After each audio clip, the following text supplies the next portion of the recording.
Those are the best nuggets. Yes, they're fabulous. Yeah. Oh, no, here. Oh, stop there. Does your screen say that I just hit resume, and it should go. Mine is recording, as far as I know. All right, we've got recording now. Maybe in 2 places. Better than none. Yes. Thank you. Thank you for your patience, Jason. The floor is yours. Founder and CEO. Excuse me, I forgot to say why you're here with us tonight. The founder and CEO of Harkness AI. Thank you. Thanks for having me. If you can't tell, oh, you're clapping too. Wow, man, I kind of feel famous. By way of introduction, yeah, my name is Jason Brooks, founder and CEO. Most of that title is for LinkedIn and the website because somebody has to take the fall at the end of the day. But all jokes aside, yeah, I'm so excited to be with you. I've been to the good state of Oregon twice. Both times I was there was in college, and I lost both games, and it rained both times. So I'll just sort of leave that as an aside. But as Heather said, I was a teacher for a long time. I taught Mandarin and Spanish and mathematics for 18 years. And in the fall of 2019, I was serving as head of school. And I went to my board and said, hey, I think I'm really passionate about this AI stuff. I really want to see if I can't use the rest of my career to really solve some problems in the education space. And I got every bit that I wanted and a little bit more when in the spring of 2020, COVID hit and really forced us all online. And we're all going to have these stories of how the snow globe of our lives got shaken up pretty good. But it actually led to what I'll share with you tonight. So I'm going to share some slides. We're going to do a live demo, and hopefully the tech works. And then we'll open it up for questions and dialogues. And I think one I'll say this last thing before I just sort of jump in the presentation. I think Rotary, having experienced it for a good amount of time now. Oh, thank you. I got a nice personal message in the chat. I am not 15, despite the great lighting here.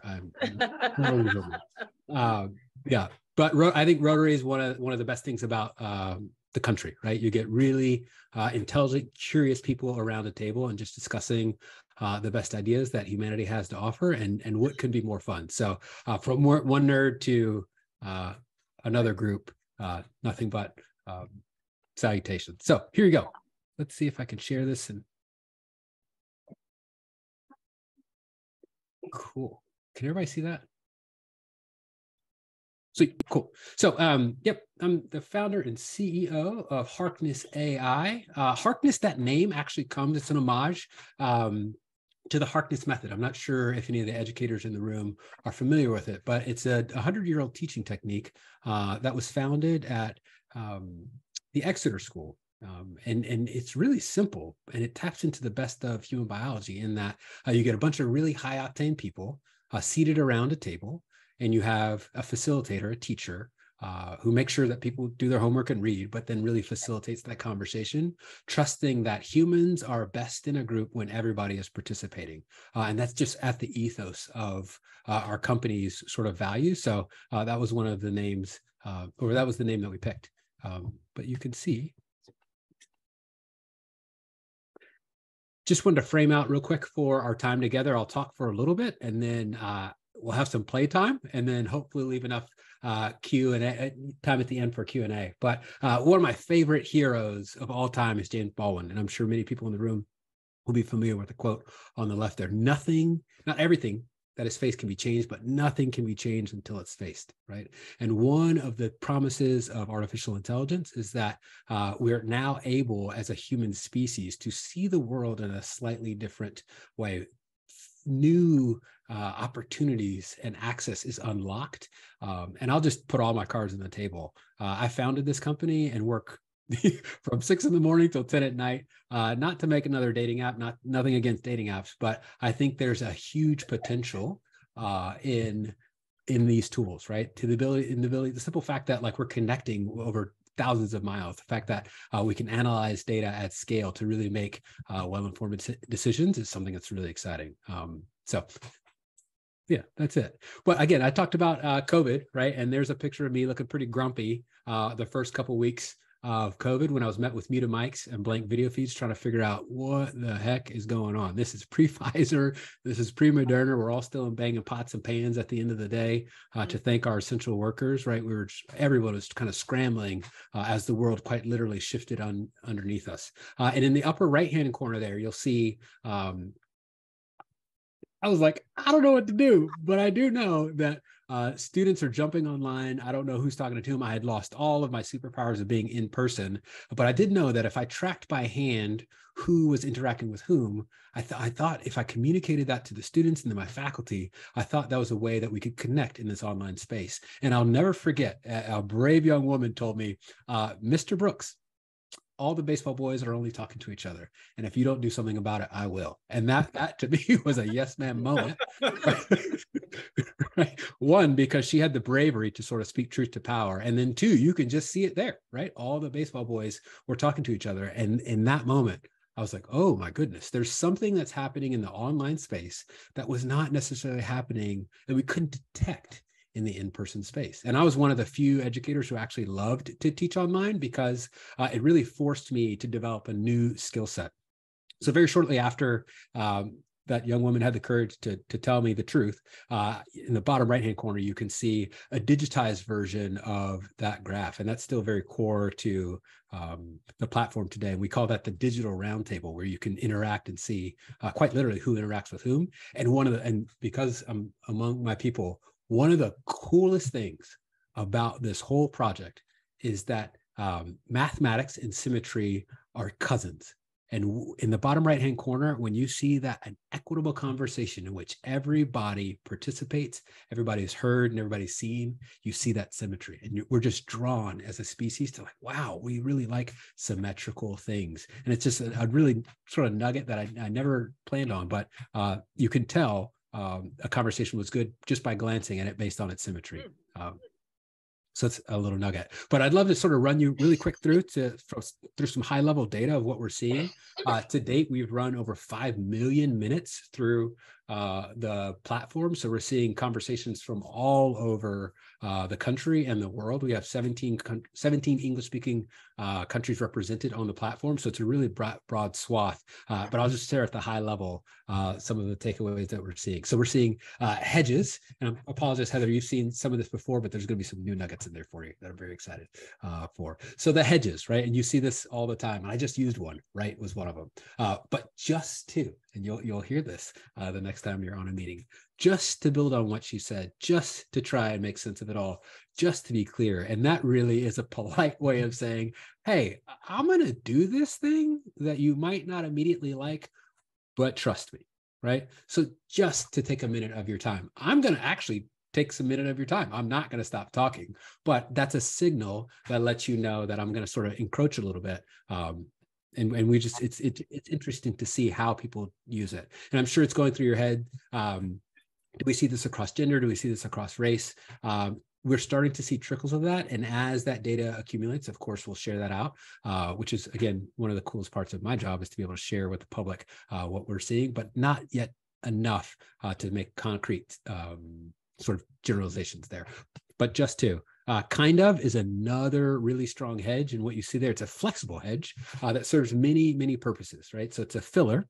Sometimes people just say it without necessarily being conscious of it. And also it can be a signal of insecurity as well as a softer. So I'll be real with you, but just to kind of, you see that double hedge there, just to kind of keep control over what's happening. And if you play that sentence again in your head, I'll be real with you, we need to. That's a much more direct statement. So again, awareness invites change. And as you hear folks use these in your daily conversation, just pay attention to it.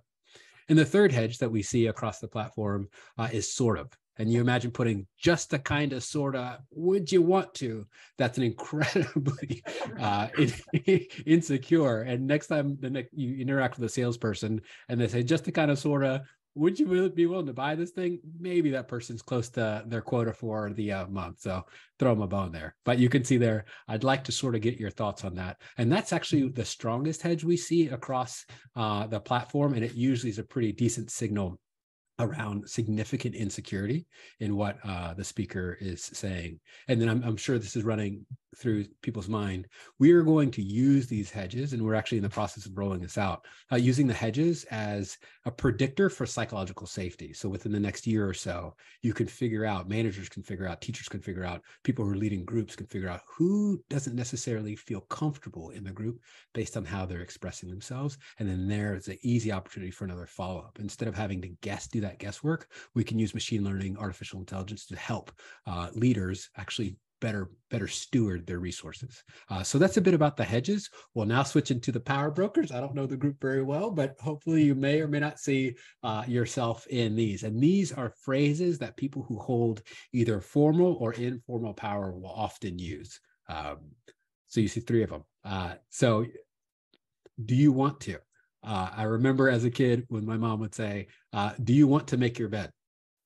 And I always used to think like, Mom, we both know I don't want to, but it doesn't seem like I have a choice when you ask me that, right? So you see the same thing in the educational space, in the corporate world as well. And a cousin of want to is willing to. So be careful of this. My ex-wife and I, she's a great woman. We're great friends, but we used to play with this a lot. She would often ask me, hey, would you be willing to take out the garbage? And I was like, babe, I don't really feel like I can say no to this, because if I'm not willing to take out the garbage, I imagine you're going to have a conversation with your friends, my friends, your mom, my mom, everybody else who cares about what I'm willing to do or not.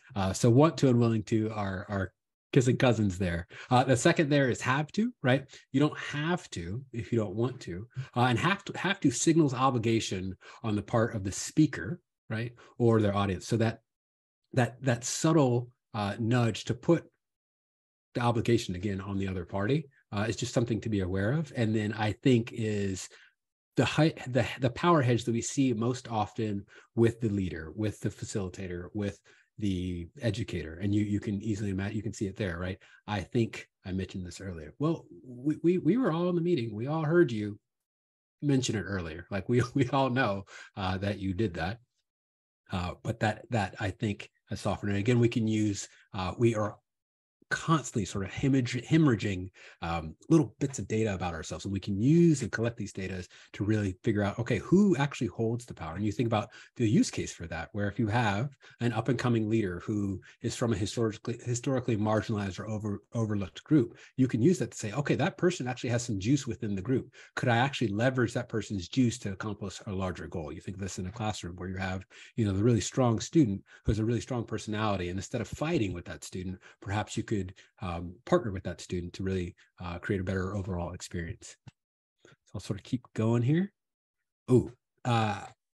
What follows and is very important. So again, you can see the numbers on the screen, but and then I am guilty as charged. I will raise my hand and own up to it. But I use and then, and people who use and then quite a bit in our platform will use it to hold on to a conversation. It's a really polite and sometimes subtle way of holding on to a story or holding on to the mic without necessarily having to give it up, right? So I'll say, and then I went to the store, and after that, and then I walked the dog, and then, and you can just keep going ad infinitum on that one. And so works very similarly. But when we ran a small survey, and folks who used and then, and so, and I were rated the lowest. They were rated as self-centered, unaware, and talk too much, even when the word count was the same, right? And the idea there is that and I signals that you only care about yourself, versus and then, and so are more neutral. And so is sort of in the middle, or is in the middle, because it can be frustrating when it's overused. Because the and so, your speaker or your listener is expecting a payoff, right? You're expecting the denouement, you're expecting the end, the punchline of the story. And if you overuse and so, you can unintentionally frustrate your folks. So what's another piece to be aware of? And then this is interesting. There are a few phrases, and we see them in leaders mostly, to use to dictate the future, right? So if you look here, you'll see going to and when you. So going to sets a vision for the future. And it happens so subtly. You imagine at the beginning of a class, at the beginning of a meeting, today we're going to do X, Y, Z. we're going to, right? You're literally setting everybody's mind towards a point in the future. But again, it's very difficult for somebody who's hearing that to suggest or push against that, because just by using that phrase, you're setting, quite literally setting the tone, setting the agenda. And then when you is very similar to going that, and it's imagining the future, right? So I say, when you think about Portland, Oregon, and whatever I say may or may not be true. It's probably wrong, given that I'm from Los Angeles, California. But whatever I say is now implanting in your brain a vision of the future that's going to make it hard for you to disagree with, especially in this sort of social setting. So again, just be aware and pay attention. And just to quickly recap here, you've got just to, kind of, sort of, want to, have to, I think, and I, going to, and this is recorded, so you can go back and watch it, because I know I'm going very, very fast. But I do want to leave you with one thing, right? We know, and this is similar, going back to the Baldwin quote at the beginning, awareness drives change. And if, to the extent that we're aware of how we're interacting with each other, the way that we're communicating with each other, the way we're miscommunicating each other. I say this with so much sobriety, but quite literally, as we speak, people are dropping bombs on each other because of miscommunication, right? There's all sorts of violence that is enacted in the name of misaligned values, miscommunication, etc. So for me, it's very important personally to use these tools to really make sure that we're ushering in a new version, a better version, a higher version of humanity. And I think that's something that, Harkness and Rotary very much align on that piece. So with that, I'll transition to sort of quick demo and show you some of the stuff we've been cooking up. But Heather, should we take questions now, or what do you think?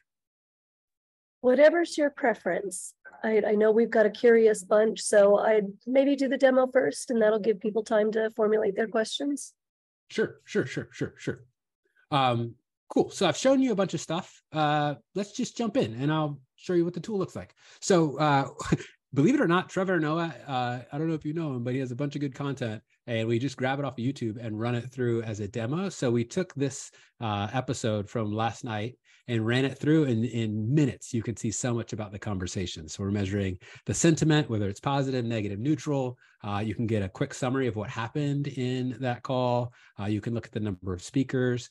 Talk time is really important. One of our very early users said something I'll never forget. She said, it's hard to tell your boss that their breath stinks, that they talk too much in a conversation, but Harkness does that for you. So thank you. But again, Trevor, me, whoever's leading a meeting is unaware with all the things of the agenda and making sure the minutes are kept and making sure we actually accomplish everything that's happening.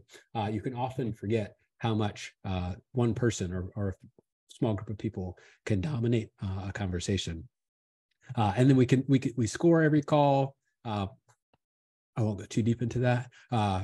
Because it's just, whatever. But then, and this is the cool part. So we use AI to break up a call and then break that up into chapters. And how people use it is to quickly say, okay, I missed this meeting or missed that call, I wasn't there. You can go at a high level, see what happened there. And again, one of the pieces that I love about artificial intelligence in particular is the ability to, in real time and at scale, personalize feedback for folks. So again, this is totally my chops as a teacher, but we built it to be able to show for everybody whose voice shows up on the call, they can get that immediate summary and feedback of not only what they said, but who they interacted with, the language that they used, and then whether or not their sentiment, right? Positive, negative, neutral. You can go in and look at their key statements. What are their most used phrases? So here for Ronnie Chung, you see, I mean, in the, by the, if you look at, there's Trevor setting the tone with going to, want to.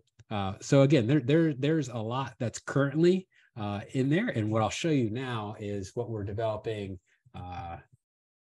which is, all right, here we go. Can everybody see the screen? So in real time, the idea is that we're able to not only capture each individual voice, and just to be clear, it's only capturing my voice. So I'm the guinea pig. I'm shooting the stuff into my arm. But you see this technology, and you can imagine for English, people who are learning English as a second language, people who are hard of hearing, people for whom, whatever case, right, just to have those subtitles. And then what we do here, and let's see if this works. So I'm gonna work it on myself. So I'm gonna get feedback here. And then within a minute, I'll be able to get personalized real-time feedback based on what I said. So as this sort of cooks for you, I'm going to get those results. You imagine the implications of this, that in less than a minute, people, every person on every call in any organization gets to see how they showed up. They get the answer to the proverbial question of like, I gave a presentation. How did that go? What happened? What did I use? Did it go well? Did it not go well? And all of those pieces can come together. So let me give you 1 second, and then it will show up. And here we go.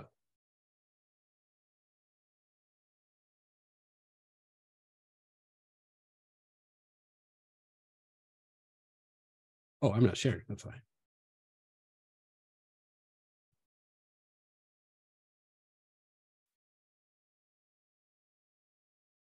So we're at 46 seconds. All right, here it is. I'll collapse all the code. All right, can you see me now? So here's what it did. So again, it was listening just to my voice. Jason Brooks is the founder and CEO of Harkness AI. Presented on the potential of artificial intelligence to unlock new opportunities. He drew on James Baldwin's quote that nothing can be changed until it's faced. He emphasized the importance of Rotary for bringing together intelligent, curious people to discuss the ideas. Like everybody can read here, but in terms of the quality of feedback, right? Here are my verbal crutches in the I think, and then we're able to deliver at scale, practical, real-time coaching and advice to everybody. So that's something that's in development that it's literally at the cutting edge of what humans can do with this technology. We measure word efficiency rate. So you get a sense of, there it is. So you get a sense of how your rate of speech compares to how your efficiency in communication compares to some notable folks, right? So you can see at 10%, just a little bit better than Oprah. Maybe this is the only vector on which I'm better than Oprah, and just under Malcolm X. And you can see the other folks there. But yeah, the best part of this all is now to hear all the questions and comments that you all. So I think we've had enough time to formulate those. So please fire away. And I'd love to sort of hear what you're thinking. All right. If you've got anyone in the Zoom world who has a question, please speak up where you can, and then we'll go to the room as well. I just have a comment. I mean, I'm 78 years old, so this AI stuff is magical to me, but what you're doing is so awesome. Thank you. What's your name? My name is Holly Cabell. Hi, Holly. Thank you. Hi, Jason. I'm a co-founder of a company here in Eugene called Northwest Prevention Science, and we are promoting a prevention-based family mental health program. And one of the companies I've run across is that's interesting to us is called Listen, LYSSN.io. I don't know if you've run across them, but they do something similar to what you do, but they do scoring of counseling sessions using motivational interviewing techniques for humility. And so they are training mental health and community service workers to be more effective at using motivational interviewing skills, which are very, very well demonstrated and powerful tools to prevent recurrence of addictive behaviors and to help people to achieve their goals in all sorts of categories. So I'm just curious what your goals are for your company, because it sounds like there could be some overlapping capabilities, and just like to hear more about where you see the future applications of your algorithm. Sure. So many different directions my brain goes in. Our vision, and this is where I'm pretty uncompromising, is to empower everyone on every team to contribute their voice free from fear, friction, or bias, right? So at a fundamental biological level, that's a hill I'm happy to die on in terms of, and that's a mission and a vision I feel like I could spend probably the rest of my life working on. And happy to do so. And something that sort of gets me excited about this space is that companies like Listen and many others are saying, we're kind of tired of the nonsense that comes with the internet. We're kind of tired of people getting interrupted. We're kind of tired of people not getting the help that they need. And we have this clear set of tools to help them. Why wouldn't we? I think the issue then is around AI ethics. Who controls the data, who sees the data, who has access to the data, especially over time. You imagine somebody who has an episode when they're 16. Should that stay with them through the whole of their lives, right? Holly mentioned earlier that there's a lot that's changed in her in 25 years on the planet, right? There's a lot that's changed, right? But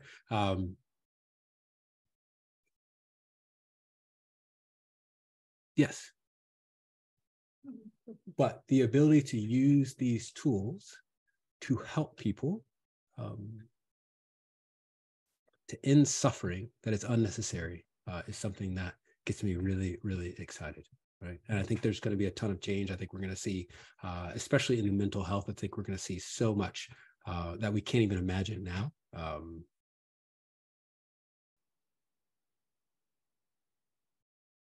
But I think that is the promise of AI if we can execute it in an ethical, democratized way.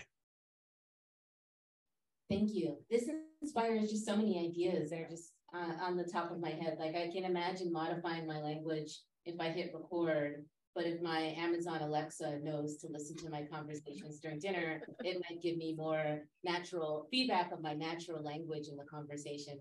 I'd also be really interested in tracking. I think it's really helpful to have it in particular fields, like in mental health, you might better be able to track certain practices, or in the legal field, you might look at in a debate how often a person is citing cases, or you could really get into how effective their oral argument is based on the research there. So I'd be interested in certain, but pulling from those particular fields, I think it'd be interesting to look at certain common themes that we're looking at now. Like I was reading this book called Cultish recently, and it talked about thought terminating cliches. So when people use sentences that effectively end any debate, and it would be helpful to get that feedback to know that you use the kind of language that stops people from being able to further engage with you. But also, I'm curious about how it tells people about how effective their speech was, and what the factors are that go into valuing a person's speech. Because I could imagine telling people that they're interrupted more or less during a meeting would be really helpful feedback. But if a person speaks less but says more powerful words, whether or not the AI can get there. That's a really good question. There's a bright line, at least in my head, that we've stayed on one side of it, and that is namely that we want to be very, very careful in offering suggestions and or recommendations to folks, because even at a 94% probability, there's a 6% chance you're going to get it wrong, right? And if you get it wrong, you're in that 6%, you're going to get it really wrong. And I think to always shift, I always like to shift it to another sort of banal example. We think of this technology very much the same way that you might think of GPS, right? So like I know how to get to my mom's house. Like I actually don't need GPS to get home, but GPS is helpful because I don't know what all other 8 million people in LA are doing. So to know that there's a delay, to know that there's road construction, to know that there's some sort of other obstacle, that's helpful.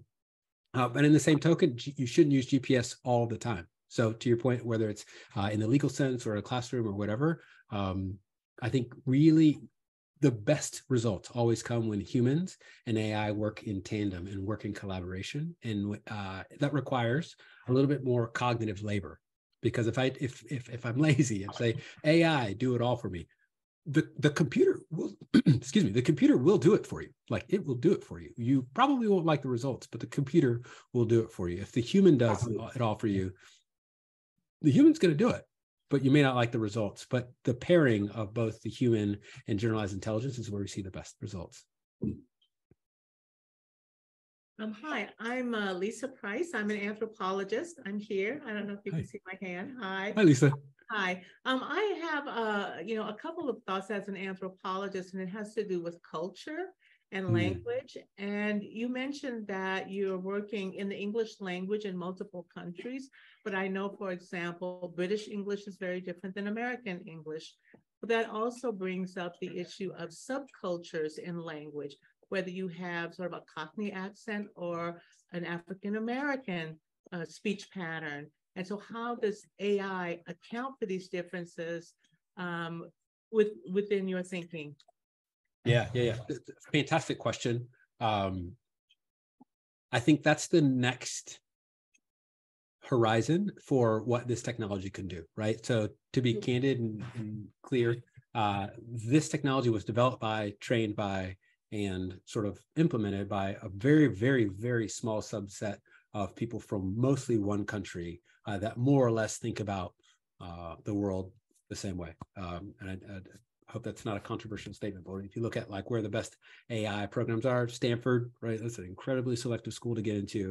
When you look at computer science at Stanford, it's like mostly white males, right? So when they're developing those tools, I think it's the first draft, it's the first start. So to your point around accent, language, dialect, I think that's the rich part of AI in terms of what my kids will do with these tools when they see, oh, dad's like kind of working at the computer too long, like he ignored me. Like, no, actually look at this, because now you're able to connect with all 8 billion. And right now we're able to communicate with, on the order of, 4 or 5, whoever speaks English, right? But the next sort of ethical step is to make sure that these tools are as democratized as possible. And if I can add one more point around the culture. Okay, so this is just, I don't know if this is, yeah, this is cool. So this is what I said in Spanish and French. So currently right now we can translate all of everything I said in English into 60 plus languages. But what I was going to say about the culture piece is that there's a reason I named the company Harkness, because we do know that a universal piece around the human experience is around that sort of proverbial campfire, right? That when you sit people around a table, sit people around a fire in a circular fashion, some magic happens. And that cuts across cultures. So to be able to visualize that, to say like, okay, cool, here's who Trevor talks to. Right? Does that work for your specific cultural context? Here's who Trevor interrupted, right? My mom's from the Bronx, New York. So when she interrupts me, that's actually a sign of engagement, right? So our idea is, can we just measure this behavior, and then your specific cultural context will let you know if that behavior works or not. Super, thank you. Okay, we've got time for just one more question. Hi, my name is Warren, and I was a mid-level manager in a large federal agency for a long time, and have been to countless management development seminars. And one of the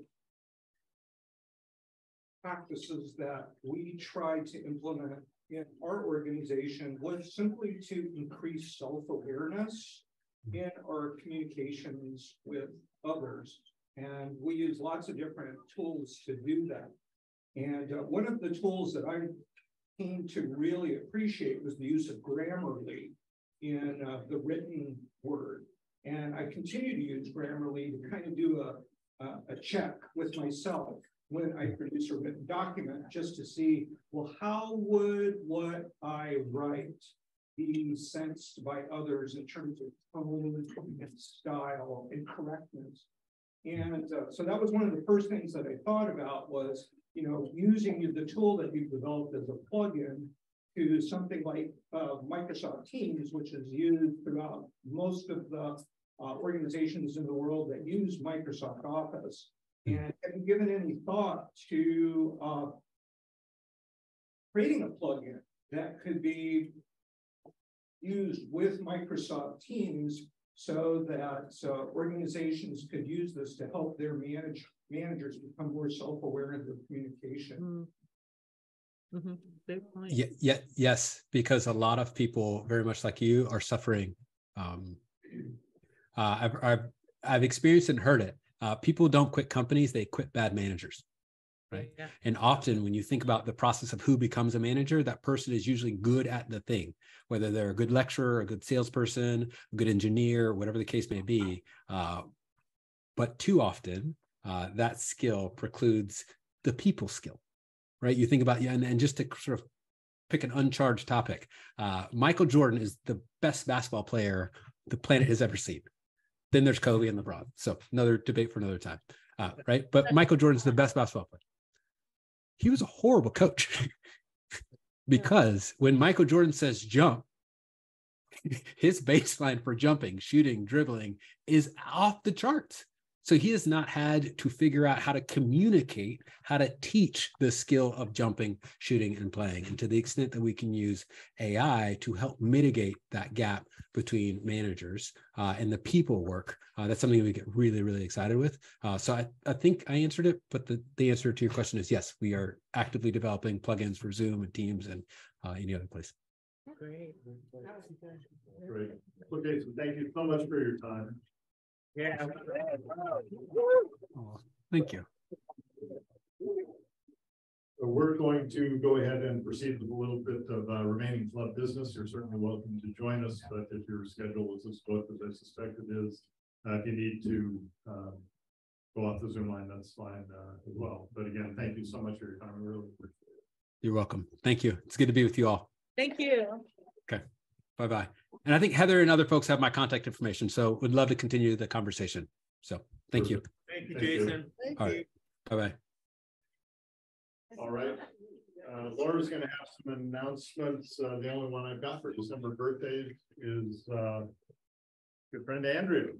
That's the birthday coming up at the end of the month. I see she is on Zoom, so while you're not looking at it, we want to extend you a very happy birthday, and we may do that again before the month is out.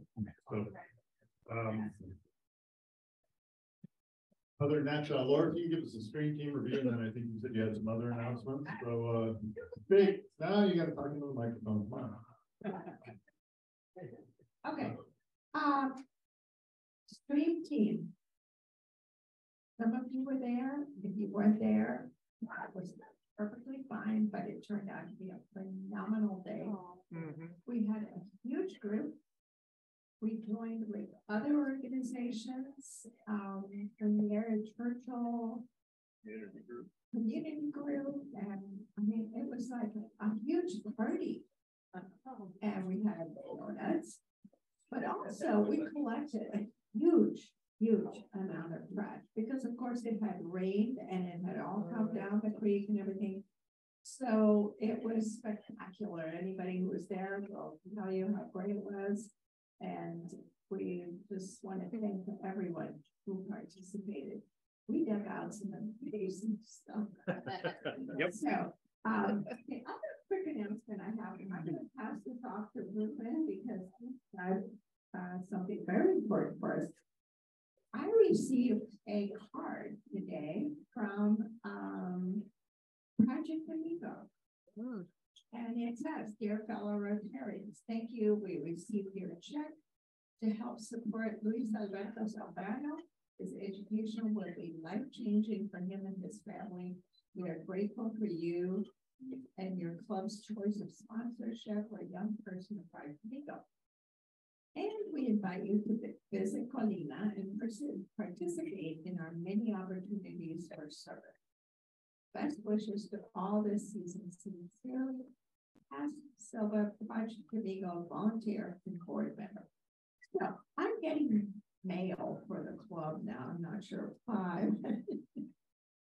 Probably because I'm so connected to Project Amigo, but I was just delighted to hear board members acknowledging our we're a tiny club, but we are so mighty. And I just want to let everybody know we have 8 people representing our club going to Project Amigo in January. There's still time to join if anybody wants to go. And we have at least associated with our club, we have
Did we lose the live feed? Can everybody hear me?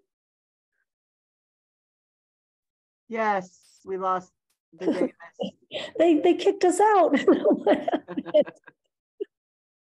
Okay, well, maybe I think technically I'm hosting, so maybe they'll pop back on if everybody wants to just hang out. There we are.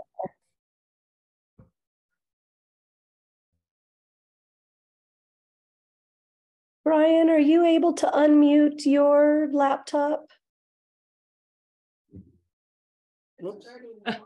There we go. Drive time, it's probably like 20 or 35 minutes, commitment.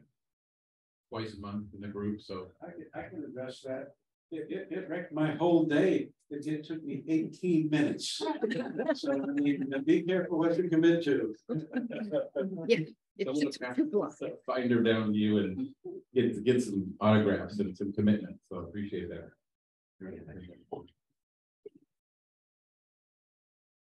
Thank you, Ruben. Lisa. I just want to add on to what Ruben said. I just wanted to add on to what you said about the youth services.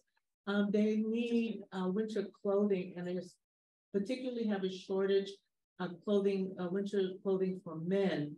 So if you have nice wool sweaters or jackets that's just in your closet, they're most welcome there at the youth center. Where? It's a church. Yeah. The church there on 8th. All right.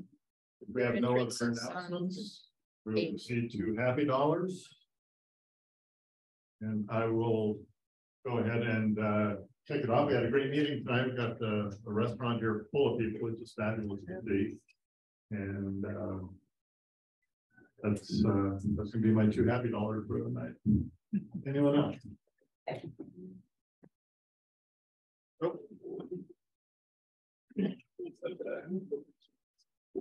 John? Yeah. I have 10 Happy Dollars. I'm very happy to be here. And of course, that's always the case.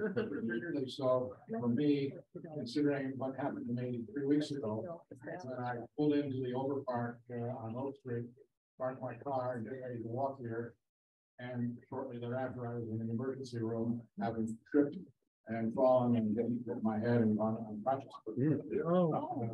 So I'm on. This is 3 weeks ago. I'm fine now. It was like my usual skill level or lack of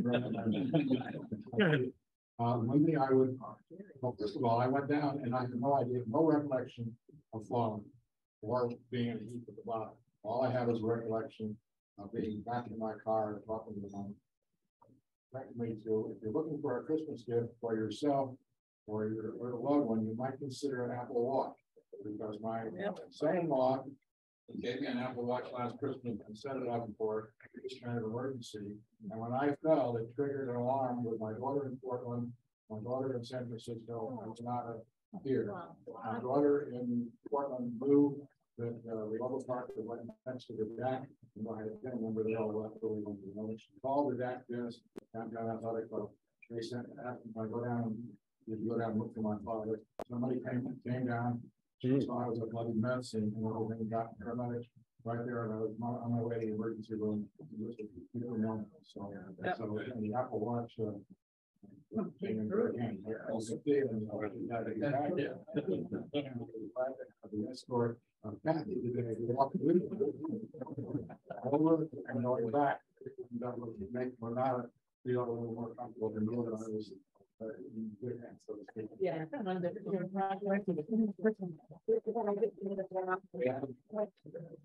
I'm glad you're back and healthy, and should you want anyone anytime to walk with you, just let us know. We'll take care of it. Right. Park at the library. Jim. There. Actually, I'm over there. Plenty Happy Dollars, but they're not happy. I haven't had any Happy Dollars going out lately.